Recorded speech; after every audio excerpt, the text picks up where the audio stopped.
नमस्कार। ये आकाशवाणी शिमला है। अब आप राजकुमारी चंदेल से प्रादेशिक समाचार सुनिए। प्रधानमंत्री नरेंद्र मोदी ने कहा है कि सरकार पिछले 10 वर्षों के दौरान जनजातीय समाज के उत्थान, गौरव और सम्मान के लिए समर्पित रही है। मध्य प्रदेश के झाबुआ में आयोजित जनजातीय महाकुंभ को संबोधित करते हुए उन्होंने कहा कि भारतीय जनता पार्टी की डबल इंजन की सरकार ने जनजातियों के सशक्तिकरण और विकास की हर गारंटी पूरी की है। प्रधानमंत्री ने कहा कि जनजातीय समाज वोट बैंक नहीं है, बल्कि वो देश का गौरव है और उसके उज्जवल भविष्य की गारंटी है।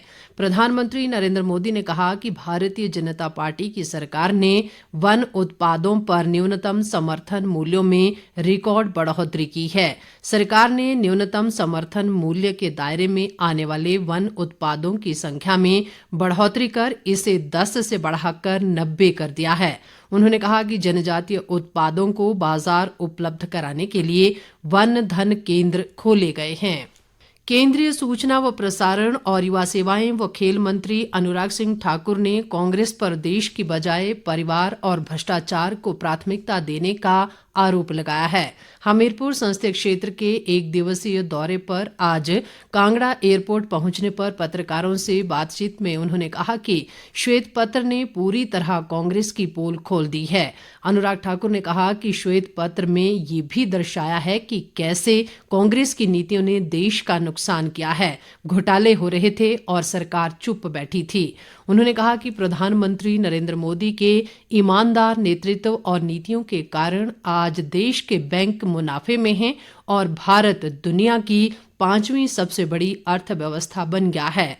अनुराग ठाकुर ने कहा कि पीएम किसान सम्मान निधि में केंद्र सरकार ने अब तक लगभग 2,80,000 करोड़ रुपए किसानों के खाते में डाले हैं। अनुराग ठाकुर ने कहा कि विपक्षी पार्टियां अयोध्या में भव्य राम मंदिर का निर्माण पचा नहीं पा रही हैं। उन्होंने कहा कि दुनिया भर के लोगों के मन में राम मंदिर में दर्शन करके आशीर्वाद लेने की इच्छा है। केंद्रीय विश्वविद्यालय के धर्मशाला कैंपस के निर्माण को लेकर उन्होंने कहा कि मोदी सरकार ने इसके लिए 280 करोड़ रुपए से 500 करोड़ रुपए से ज्यादा की राशि मंजूर की है। उन्होंने कहा कि इसके निर्माण को लेकर प्रदेश सरकार 35 करोड़ रुपए की राशि जमा करवाने में आनाकानी कर रही है और जैसे ही ये राशि जमा करवाई जाती है निर्माण कार्य शुरू किया जाएगा। अनुराग ठाकुर ने लोकसभा चुनाव में सभी लोगों विशेषकर युवाओं से बढ़ चढ़कर मतदान करने का आह्वान भी किया। बाद में केंद्रीय मंत्री ने बिलासपुर जिले में विभिन्न कार्यक्रमों में हिस्सा लिया।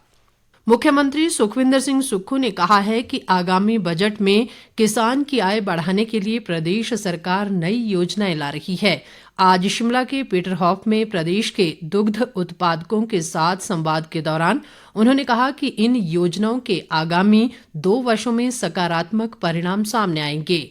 उन्होंने कहा कि हिमाचल प्रदेश ग्रामीण अर्थव्यवस्था पर निर्भर है, जिसमें कृषि व दुग्ध उत्पादन की महत्वपूर्ण भूमिका है। मुख्यमंत्री ने कहा कि राज्य सरकार किसानों को स्वावलंबी बनाने के लिए कृषि को उद्योग के रूप में प्रोत्साहित कर रही है। उन्होंने कहा कि दूध खरीद के मूल्य में 6 रुपए की बढ़ोतरी से पशुपालक दुग्ध उत्पादन के लिए प्रोत्साहित होंगे।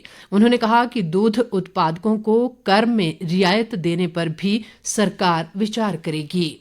इस बीच मुख्यमंत्री ने कहा है कि जिला कांगड़ा में ज्वालामुखी के लुथान में निर्मित होने वाले सुखाश्रय ग्राम परिसर में निराश्रित बच्चों के लिए विश्व स्तरीय सुविधाएं उपलब्ध होंगी।